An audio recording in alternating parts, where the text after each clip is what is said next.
ਗੱਲਾ ਮੰਡੀ ਟੋਬਾ ਟੇਕ ਸਿੰਘ ਤਰੀਕ ਹੈਗੀ ਜੀ 11/9/2025 ਬਰੋਜ਼ ਜੁਮੇਰਾਤ ਤੇ ਤਿਲਾਂ ਦੀਆਂ ਢੇਰੀਆਂ ਕਾਫੀ ਲੱਗੀਆਂ ਹੋਈਆਂ ਤੁਹਾਨੂੰ ਦਿਖਾ ਰਹੇ ਹਾਂ।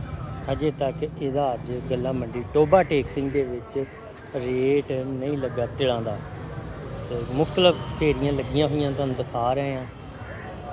ਤੇ ਬਕਾਇਆ ਕਪਾਹ ਦਾ ਇਸ ਟਾਈਮ ਜ਼ੋਰ ਚੱਲ ਰਿਹਾ, ਰੇੜੀਆਂ ਆ ਰਹੀਆਂ ਤੇ ਟਰਾਲੀਆਂ ਲੱਦ ਹੋ ਰਹੀਆਂ। ਜਿਹੜਾ ਕਪਾਹ ਦਾ ਰੇਟ ਆ ਇਹ ਅੱਜ 6500 ਰੁਪਏ ਤੱਕ ਹੋ ਰਿਹਾ ਪਰ ਮਣ। ਗੰਦਮ ਦਾ ਰੇਟ 3000 ਰੁਪਏ ਤੱਕ ਟਿਕ ਗਿਆ ਜੀ ਡੇਲੀ। ਇਹ ਸੂਰਤ ਹਾਲ ਆ ਗੱਲਾ ਮੰਡੀ ਟੋਬਾ ਟੇਕ ਸਿੰਘ ਦੀ। ਜਿਹੜੀ ਅੱਜ ਸੂਰਤ ਹਾਲ ਸੀ ਉਹ ਤੁਹਾਨੂੰ ਲਾਈਵ ਵੀਡੀਓ ਤੇ ਦਿਖਾ ਦਿੱਤੀ ਗਈ ਆ ਤੇ ਜੋ ਕਾਰੋਬਾਰ ਦੀ ਸੂਰਤ ਹਾਲ ਆ ਉਹ ਵੀ ਦੇਖ ਸਕਦੇ ਆ। ਰੋਜ਼ਾਨਾ ਅਪਡੇਟ ਗੱਲਾ ਮੰਡੀ ਟੋਬਾ ਟੇਕ ਸਿੰਘ।